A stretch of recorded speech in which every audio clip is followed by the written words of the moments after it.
দাবিদের action, direct action, জেগেছে রে জেগেছে, ছাত্র সমাজ জেগেছে, এর বন্যায় ভেসে যাবে অন্যায়, ভেসে যাবে অন্যায়, রক্তের বন্যা, from the river to the sea, Bangladesh will be free, দালালি না রাজপথ, রাজপথ রাজপথ, আপোষ না সংগ্রাম, সংগ্রাম সংগ্রাম, দালালি না রাজপথ, রাজপথ রাজপথ, জেগেছে রে জেগেছে।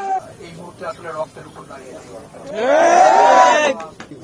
তোমরা ন্যায়ের পথে আছো এবং আমি আশা করি শুধু এখন না, তোমাদের সমস্ত জীবনটাই তোমরা ন্যায্যতার পথে তোমরা অতিবাহিত করবে। তোমরা সুবিচারের পক্ষে আছো, ন্যায্যতার পক্ষে আছো, ন্যায়ের পক্ষে আছো। আমি আমার বয়স হয়েছে, কিন্তু আমি তোমাদের দেখে, তোমাদের সাহস, তোমাদের দৃঢ়তা দেখে শিক্ষক হিসেবে আমি গর্ববোধ করি। ৭১-এর আমাদের যে মুক্তিযুদ্ধ, সেই মুক্তিযুদ্ধের কথা বলতে হয়। মুক্তিযুদ্ধ পার হয়ে গেছে, নতুন করে আর কেউ মুক্তিযোদ্ধা, সেই ৭১-এ যে আর নতুন করে মুক্তিযুদ্ধের কোনো সুযোগ নেই। কিন্তু একটা কথা খুব পরিষ্কার করে মনে রাখতে হবে, যারাই ন্যায়ের পক্ষে, ন্যায্যতার পক্ষে, অধিকারের পক্ষে, তারা সবাই আজকের দিনের মুক্তিযোদ্ধা। এক একজন এই প্রজন্মের, এই সময়কার মুক্তিযোদ্ধা।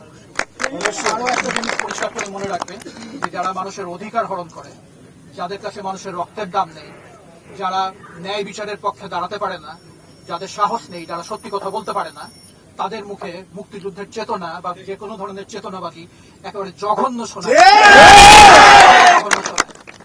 এই চেতনাবাজি বন্ধ হোক এবং প্রকৃত পক্ষে মুক্তিযুদ্ধ চেতনায় বিশ্বাসী যারা, তার মানে যাদের ভেতরে ন্যায়বোধ, ন্যায্যতা, সুবিচার এবং মানুষের মর্যাদার ধারণা আছে, আমি চাই আগামী দিনের রাষ্ট্র তাদের ইচ্ছা, তাদের নেতৃত্বেই পরিচালিত হোক। এর মুখে একটি বিবৃতি দেওয়া হয়েছে, যে বিবৃতি সারা দেশের ছাত্র সমাজ আমরা প্রত্যাখ্যান করেছি, যার প্রেক্ষিতে আজকের এই আমাদের প্রতিবাদ সমাবেশ সারা দেশে আয়োজিত হচ্ছে। এর প্রেক্ষিতে আমরা রাজশাহী বিশ্ববিদ্যালয় বৈষম্য বিরোধী ছাত্র আন্দোলন, এখানে আমরা আজকের এই কর্মসূচি ঘোষণা করেছি।